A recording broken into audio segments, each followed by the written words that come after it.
Top départ pour les congés de Pâques 2018 en Côte d'Ivoire, mais quelles activités faire avec ses enfants pendant cette période? On en parle ce soir. Enfin, 28 mars 1968, la Russie tout entière pleure Youri Gagarin. Le cosmonaute a été retrouvé sans vie près de Moscou. Bienvenue, bonsoir à tous. Une dizaine de jours de détente pour nos chers enfants. En effet, à compter d'aujourd'hui, ils profitent des congés de Pâques 2018. C'est une période un peu casse-tête pour nous les parents car il faut les occuper sainement. Alors, quelles activités faire pendant ce repos? Quelques enseignants nous donnent des conseils dans ce reportage de Dangui Dangui. Mercredi, dernier jour de classe avant le début des congés de Pâques. Au lycée municipal Pierre Gadier de Yopougon, élèves de 3e et de terminale achèvent les examens blancs sous l'œil vigilant des enseignants et du personnel administratif. La fin des examens blancs coïncide avec le départ pour les congés. Les débuts des congés de plus en plus sont très mouvementés. Donc, M. Le Dren a décidé que les examens blancs se tiennent à ces périodes-là, comme ça. C'est sûr que les enfants sont maintenus, ils sont occupés. Donc après cette occupation des examens blancs, ils vont en congé directement. À quelques kilomètres de là, au terminus du bus numéro 47, des élèves déjà en congé pour une raison ou une autre s'essaient à tous les jeux. Pour beaucoup d'entre eux, ils se donnent un temps pour jouer et un autre pour étudier. En ce village, moi et mes parents, ils jouent ballon, ils étudient aussi. À la fois, vers les 16 heures, ils m'étudient. Quand c'est l'heure de jouer ballon. Quand il n'y a pas cours, on se met à la rue, bon, on cherche un peu d'argent. Quand la rentrée arrive, je vais à l'école. Mais pour le moment, il fait encore assez pour je vends des téléphones. Chaque 20 heures, en congé, chaque 20 heures, je révise. Côté parents d'élèves, on promet de faire tout son possible pour amener les enfants à étudier durant ces congés de Pâques. Après leur examen, sincèrement, les enfants ils étudient, ils viennent m'aider un peu. Et puis, bon, ça dépend, ils font. En tout cas, ma grande fille, elle fait son programme, elle vient m'aider un peu. Puis elle va étudier. Si aujourd'hui les enfants sont un peu désobéissants, vous savez que l'obéissance conduit à la réussite. La désobéissance conduit à l'échec. Alors le parent qui comprend ça doit veiller sur son enfant, doit lui donner des conseils et aussi arrêter de suivre des amis qui sont aussi brouillons. Les enseignants sont unanimes. Rien ne peut remplacer l'encadrement des enfants à la maison. Les parents d'élèves sont donc invités à faire en sorte que leurs enfants ne s'éloignent pas trop longtemps de leur cahier de leçons. Congé de Pâques, repos, d'accord, mais il ne faudrait pas qu'ils ferment totalement les cahiers parce qu'au retour, on rentre directement dans les examens. Or, c'est l'objectif final. Les parents d'élèves, ils doivent encadrer les enfants. Il ne faut pas qu'ils abandonnent les enfants aux seules mains des encadreurs à l'école. Ce que nous faisons à l'école, ça, il doit avoir une continuité à la maison. C'est vrai, je les comprends. Ce n'est pas facile, il faut aller au travail. Mais il faut trouver du temps, c'est une question d'organisation. Officiellement en congé à partir de ce mercredi et ce jusqu'au 9 avril prochain, beaucoup d'enfants promettent de bien s'amuser sans oublier d'étudier. Aux parents d'élèves de veiller à ce qu'il en soit ainsi, selon les éducateurs. Direction à présent d'Aoukro, dans la région centre du pays. Cette ville accueille la 14e édition du Festival international de la culture et des arts. Les festivaliers pourront donc apprécier les prestations des artistes jusqu'au 1er avril prochain. Le point avec Kader Sogodogo. Et c'est parti pour la 14e édition du Festival international de la culture et des arts de Daoukro, FICAD. Le rendez-vous culturel par excellence de Daoukro et des régions voisines qui se bonifie au fil des ans. Le FICAD emploie 200 jeunes de manière ponctuelle dans les maquis, dans les restaurants, dans les stands et j'en passe. Actuellement, nous parlons. 200 emplois ponctuels en une semaine. Le FICAD, aujourd'hui, nous avons 250 exposants venant des 4 coins de la Côte d'Ivoire. Le FICAD aujourd'hui, c'est 350 chambres d'hôtel qui sont à Chikombe, depuis Ara, Bongwanou, Daoukro, Bayakro et Wele. Pour cette année, les partenaires ont renouvelé le capital confiance fait aux organisateurs. Monsieur le commissaire général, les partenaires et sponsors présents partagent pleinement cette vision pertinente du développement local et il vous remercie grandement de les y associer. Par ma voix, il vous encourage et réaffirme leur engagement à œuvrer de concert avec vous pour pérenniser cette magnifique œuvre. Au programme de l'édition 2018, avec la foire commerciale et gastronomique, il y aura des danses, des concerts live, un circuit touristique, un concours de beauté, une bonne place à la mode. Le FICAD 2018 a pour parrain le ministre des Infrastructures économiques, d'où une journée dédiée à l'eau potable. Occasion pour son représentant d'annoncer de bonnes nouvelles. Le gouvernement a un projet que nous appelons Programme Eau pour tous, qui a été validé par le Conseil des ministres l'an dernier, lequel projet permet à tous les villages de Côte d'Ivoire de bénéficier au moins de pompes à motricité humaine opérationnelles. Le Festival international de la culture et des arts de Daoukro refermera ses portes le 1er avril 2018. Pâques 2018 au Ghana, les plages de Accra, la capitale, s'apprêtent à accueillir des milliers de baigneurs. Comment alors sécuriser ces personnes?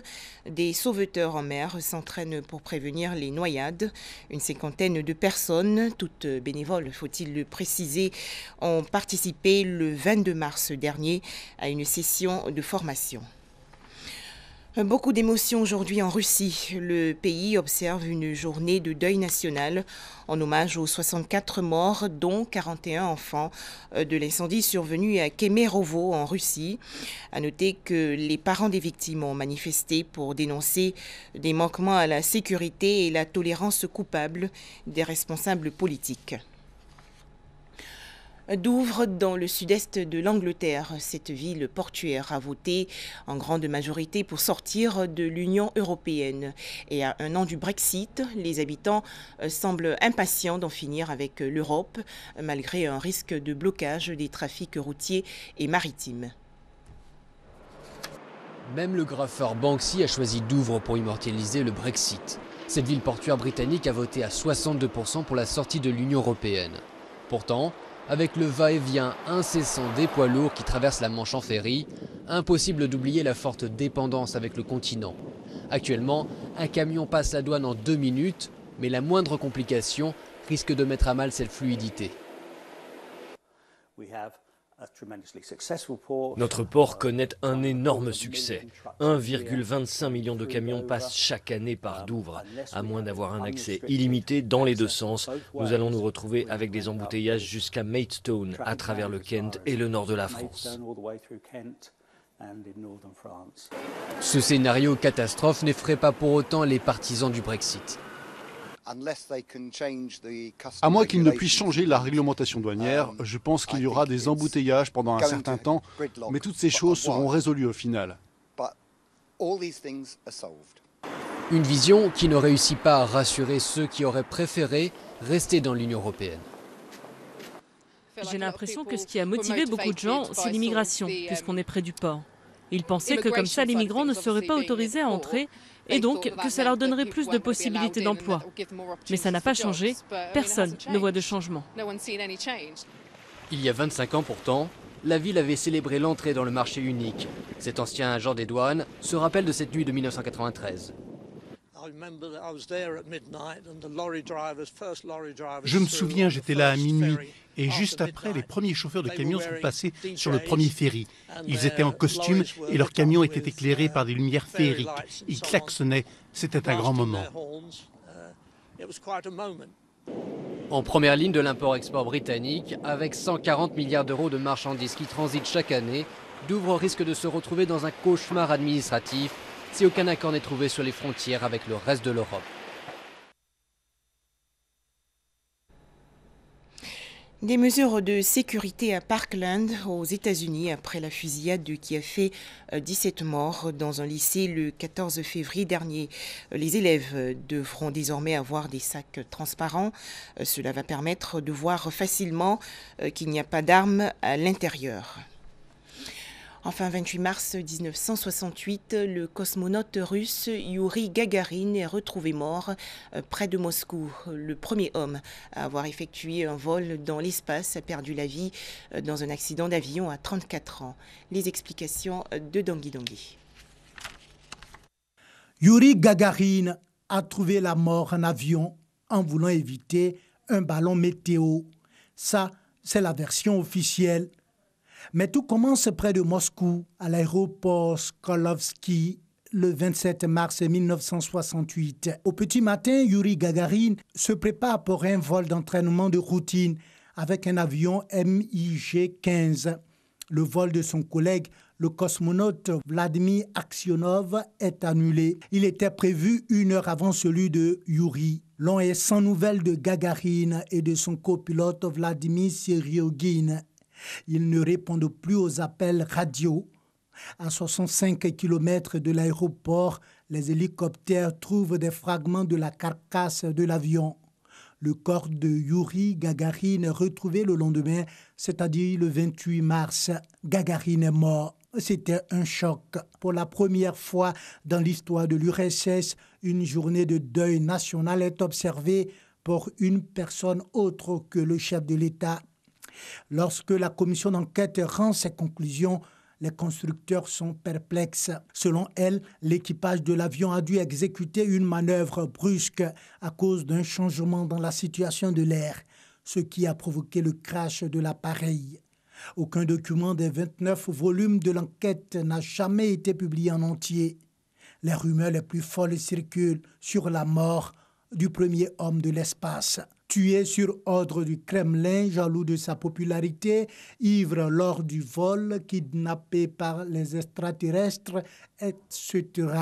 Lors du 50e anniversaire du premier vol dans l'espace de Gagarin, le 12 avril 1961, les archives du Kremlin révèlent de nouvelles conclusions sur la mort du premier cosmonaute. Comme l'une des raisons probables du crash de l'avion, elle pointe du doigt la présence d'un ballon météo que Gagarin et Seryogin ont tenté d'éviter avant de perdre le contrôle de l'appareil.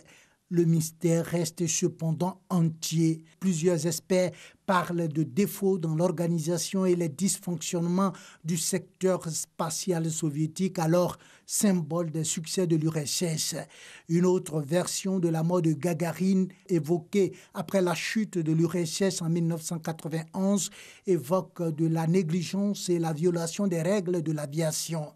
Le cosmonaute Alexei Leonov, membre de la commission d'enquête en 1968, stipule qu'un avion Sukhoi qui n'aurait pas dû se trouver là a croisé la trajectoire du MiG de Gagarin, passant à moins de 20 mètres de son appareil.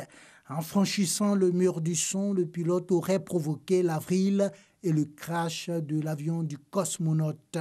Mais tant que les documents officiels ne seront pas rendus publics, cette affirmation reste une simple hypothèse. Merci de votre attention, c'est la fin de ce journal.